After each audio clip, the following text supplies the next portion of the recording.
भारत और चीन के बीच तनाव चरम पर है।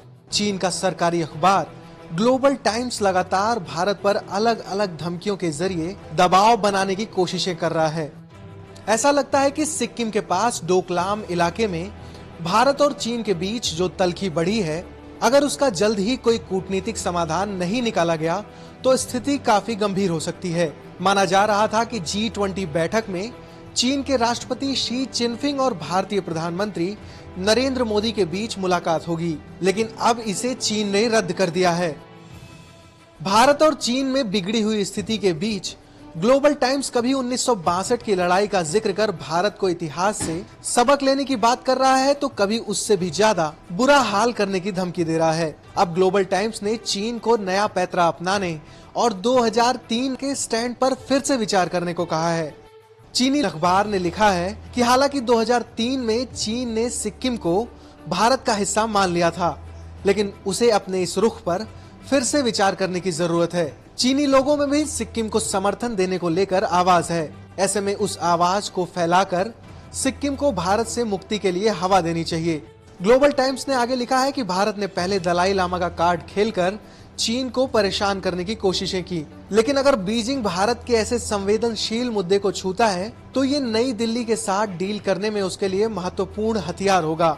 ये जगहें एक दूसरे से मिलती हुई हैं, उनको इस चीज़ का आदर करना चाहिए, सम्मान करना चाहिए। इस तरह पावर का गलत इस्तेमाल नहीं करना चाहिए। दूसरी बात ये कि चाइना हमारा पड़ोसी है, हम चाइना से बातचीत के ज़रिए मसलों का हल ढूंढने के चलते हैं। वो एग्रेसिव पॉस्चरिंग और कभी हमको सन 62 की जंग याद दिलाते हैं, कभी कुछ करते हैं ये भी कहते हैं कि हम मिलिट्री का इस्तेमाल, फोर्स का इस्तेमाल करेंगे। ये सभ्य नेशन का कार्य नहीं है। और दूसरी बात ये कि चाइना को ये भी ध्यान रखना चाहिए कि वो सिक्योरिटी काउंसिल का मेंबर है और सिक्योरिटी काउंसिल के मेंबर होने से उनके कुछ दायित्व भी बनते हैं और अमन शांति के लिए ये इसकी स्थापना हुई है। मैं समझता हूँ उनको इस तरह की बातें नहीं करनी चाहिए।